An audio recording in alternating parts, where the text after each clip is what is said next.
Pemirsa, sekarang saya mau bergabung dengan Ustadz Abdul Somad.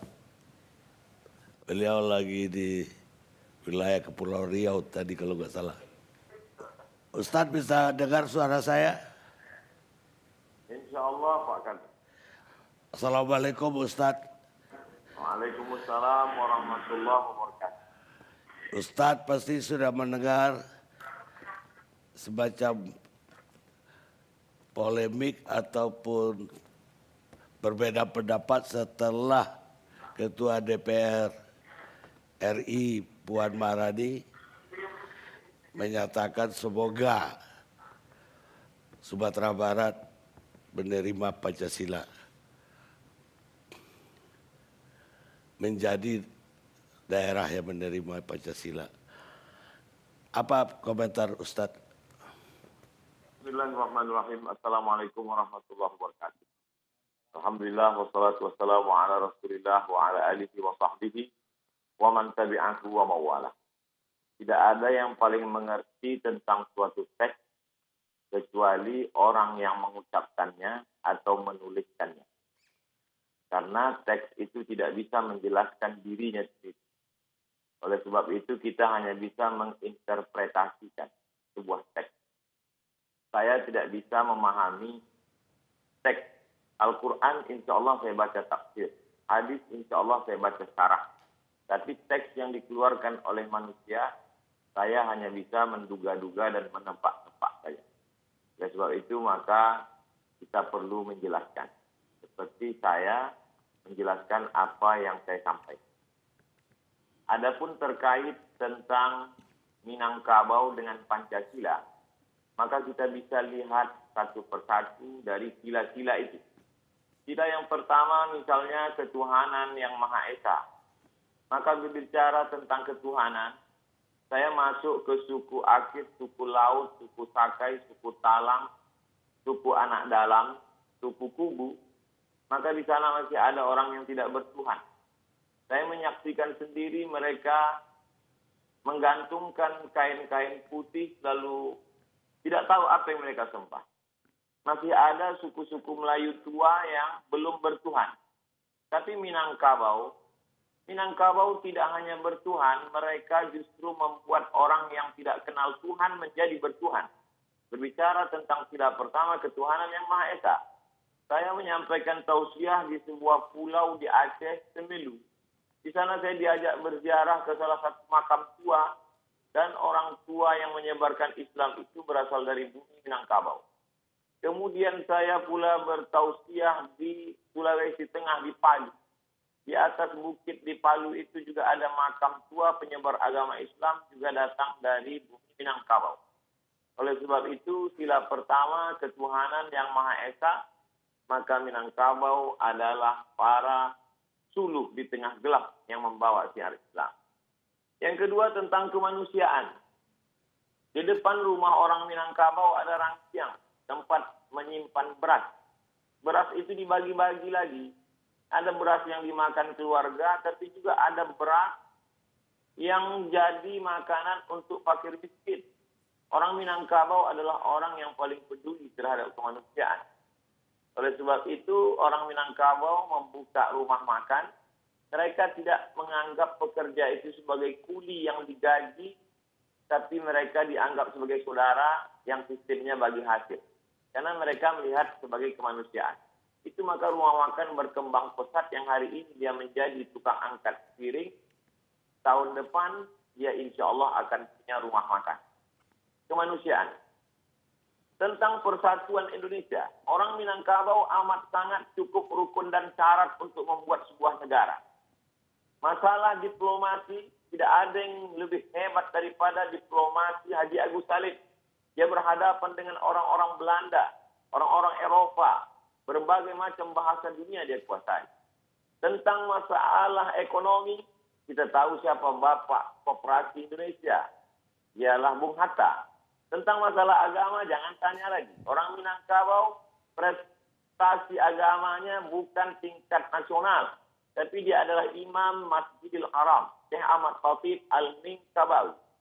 Universitas Al-Azhar dalam sejarah hanya sekali memberikan penghargaan Dr. honoris causa kepada seorang ayah yang anaknya juga mendapatkan honoris causa.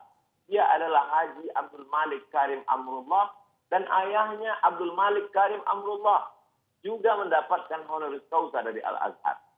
Ekonomi, politik, agama, orang Minangkabau punya. Bagaimana dengan tentara? Tentara-tentara Minangkabau tidak dididik di Indonesia. Haji Miskin, Haji Tiobang, Haji Sumani, Tuan Kunan Renceh. Mereka adalah tentara-tentara yang luar biasa. Tapi kemudian mereka tidak membuat negara, mereka justru menggabungkan diri dengan negara Kesatuan Republik Indonesia. Karena mereka mengamalkan pengamal Persatuan Indonesia. Tentang masalah musyawarah. Sila yang keempat. Musyawarah, bule ayah dek pambuluh, bule kato dek mufakat. Air itu menjadi bulat kalau dia lalu di pembuluh. Sedangkan kata itu menjadi bulat kalau dia ada musyawarah mufakat. Orang Minangkabau tidak mengambil keputusan sendiri dengan kepalanya sendiri. Dia tahu dia mungkin silap, salah, dan lupa. Orang Minangkabau mengenal filosofi tiga tungku sajarangan. Kalau kita memasak ada 3 tungku di sana. Tungku inilah yang menampung dandang yang begitu besar. Tungku ini juga yang merasakan panasnya api di bawah. 3 tungku sajarangan.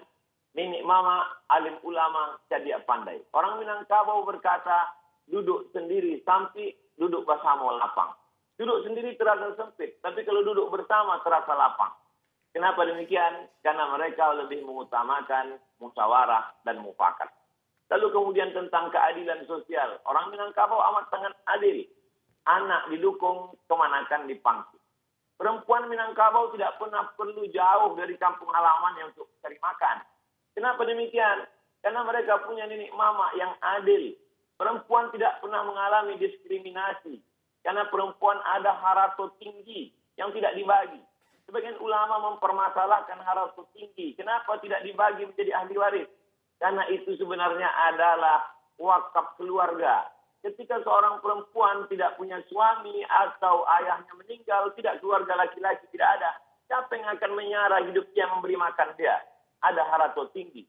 Mereka amat sangat mengutamakan keadilan. Orang Minangkabau amat sangat Pancasilais. Mana buktinya? Dari mulai Sabang sampai Papua. Pesawat saya mendarat di Sorong. Begitu turun saya di airport, tangan melambai dari jauh. Saya suruh dia mendekat ke mobil saya tanya, ada apa? Ambo urang payakumbuh.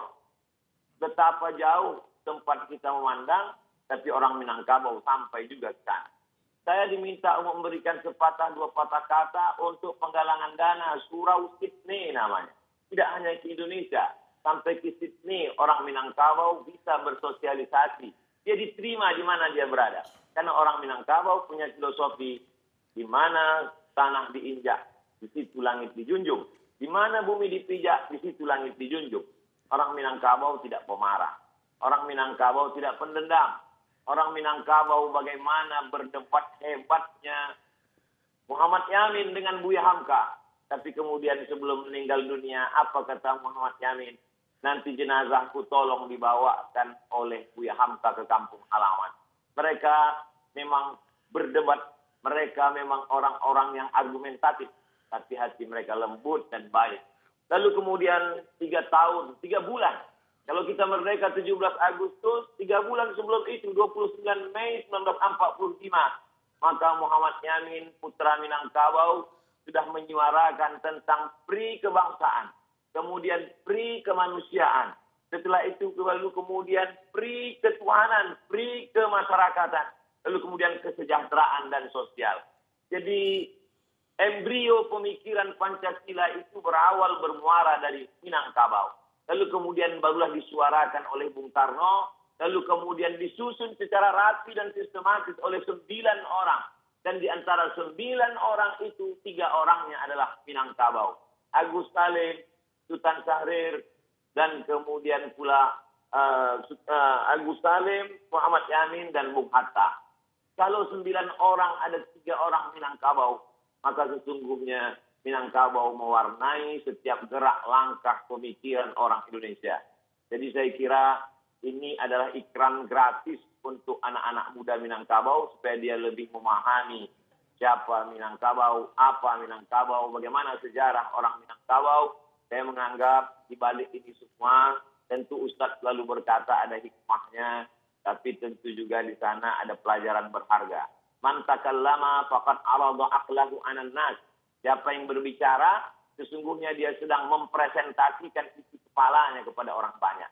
Siapa yang berbicara, dia sedang menunjukkan isi kepalanya kepada orang banyak. Oleh sebab itu kalau kita tidak terlalu terlatih biasa untuk bicara, lebih baiklah bicara pakai teks, lebih selamat. Karena kita pun memang sudah terbiasa berbicara pakai teks dari dulu sampai sekarang. Saya pun sebelum bicara saya latih-latih dulu, mudah-mudahan tidak terpeleset karena kita manusia biasa, boleh jadi kita terlupa, tersilap, dan tersalah. Saya kira demikian, Bang Karti. Terima kasih banyak Ustadz sudah bergabung bersama kami. Pemirsa, intinya dari Ustadz Abdul Samad, orang Minang itu sudah di mana-mana dan Pancasilais. Karena filosofinya, di mana bumi dipijak, di situ langit dijunjung. Di situ pula ranting dipatah. Maksudnya di bumi yang dipijak itu adatnya kita pakai. Karena itulah orang Minang, kalau dia udah lahir di Aceh, dia lama-lama mengatakan dia orang Aceh, bukan orang Minang lagi. Dia lahir di Palembang, dia akan bilang dia orang Palembang. Dia lahir di Ambon, dia akan mengatakan dia orang Ambon. Jadi sebetulnya orang Minang itu adalah orang Indonesia. Kita lihat sejenak.